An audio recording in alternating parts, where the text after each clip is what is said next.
Hello my dear students, welcome to History Online class.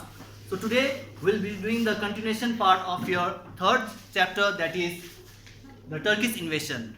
So if you have seen the previous video that I have uploaded in your group, you must have seen the introduction part about the Turkish invasion, that how two kingdoms or cities that flourished during the 9th to 10th centuries, and they came to India with lots of expectation, with lots of aims and objectives, and talking mainly with the first king or ruler known as Muhammad of Ghazni, with what sort of aims and objectives he wanted to tackle in India.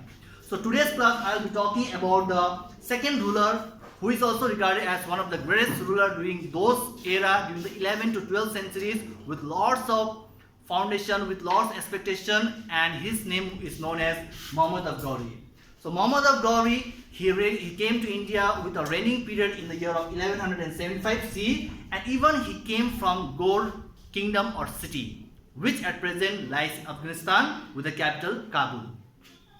Secondly, we see about that how Muhammad of Ghori, being one of the king or a ruler of Ghor dynasty or Ghor cities or kingdom, he played a very significant role that how to come to India, and he wanted to set up an empire.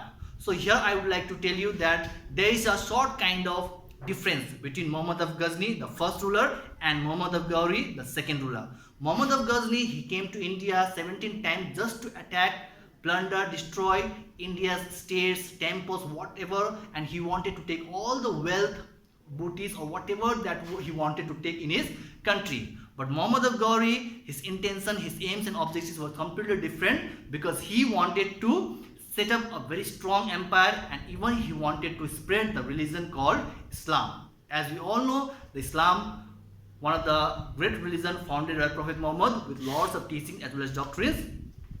So continuing with the same topic, we see that how Muhammad of Ghori also had to face with all different types of 5 Rajput kingdom. First and foremost, you see with the Kannauj, followed by Delhi and Ajmer, Gujarat, Malwa, and even Bundelkhand. So these were the 5 Rajput kingdom which were actually ruled by Hindu kings, and Muhammad of Ghori wanted to capture those kinds of areas in a respective years, and overall he got victory too. And the main battle, which is very much significant for us to understand, that is Battle of Tarain, which was held in the year of 1191, the first battle, and in second battle 1192 CE.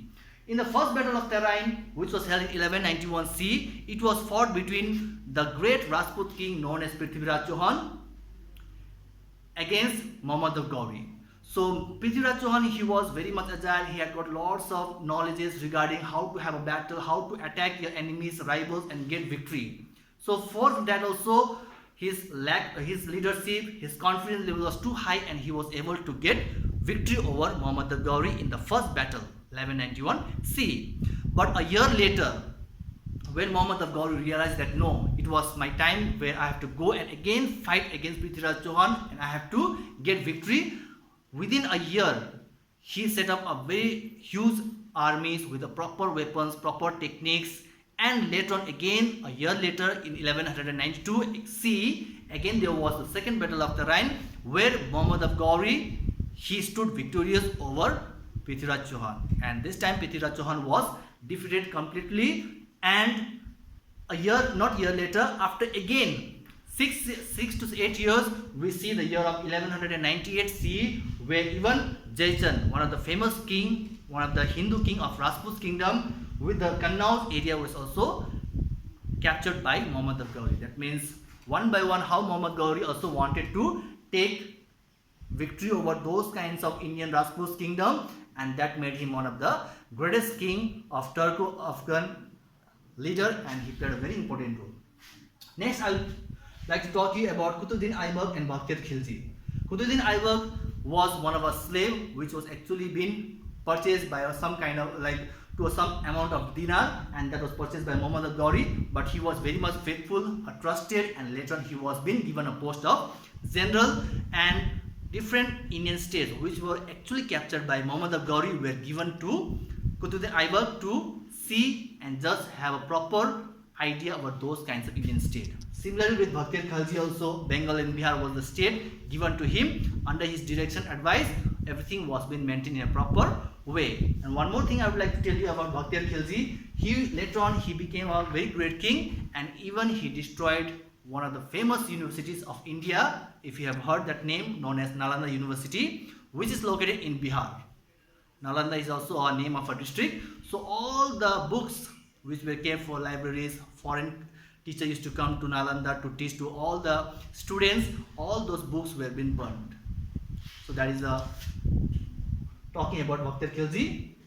Next, the year comes 1206 CE, where finally Khokars, one of the great, like a kingdom with one of the great king, he later on killed Muhammad Ghori in that year, and finally the end of Muhammad Ghori came to an end. And later on we see with the causes of success of invasion. So there were a lot of success for Muhammad Ghori to invade Indian states one by one. Bengal, Bihar, Gujarat, Kannauj, Malwa, Bundelkhand, one by one, because he had got all these kinds of advantage. Actually, the first and foremost point we talk about Rajput's weak war machinery. Whatever the Rajput kings were using with whatever the war infantry, cavalry, or even the weapons, that was not so up to that mark which could go to the level with Muhammad Ghori. Second, we talk about the internal jealousy. So even within lots of Rajput kingdoms, there was a jealousy between the kings. They did not wanted to help each other against Muhammad Ghori, and there he took the advantage against those kinds of Rajput kings. Third, you see with the disunity among Rajput kings, no such kind of unity among the kings, and that also was an advantage for Muhammad Ghori to invade those kinds of Indian states. The last point we talk is known as lack of leadership. Whoever were the kings of respective Rajput kingdom, they were very much weak compared to Muhammad Ghori, because lack of leadership, lack of confidence level was too low, and they could not compete with this Turco-Afghan general or king known as Muhammad Ghori, who came from a small kingdom which flourished in the 9th century, and he became one of the greatest king, and even he set a footmark for two things. One, for the religion called Islam, he wanted to spread. At the same time, his way of fighting, the way of having a battle against those kinds of Indian Rajput kings, and finally he became one of the great leaders. And at the end, I would like to give you a little bit of information about the Indo-Islamic composite culture. Indo means talking about our country India, and Islamic means completely a conversion of how a Islam country they wanted to bring to Indian state, and they also wanted to spread the religion in whatever to all the corners of the Indian subcontinent. And in the next chapter, we will be dealing with the slave dynasty or Mamluk dynasty founded by Qutbuddin Aibak. Hope you have understood the chapter of number 3. Thank you. Stay safe, stay healthy.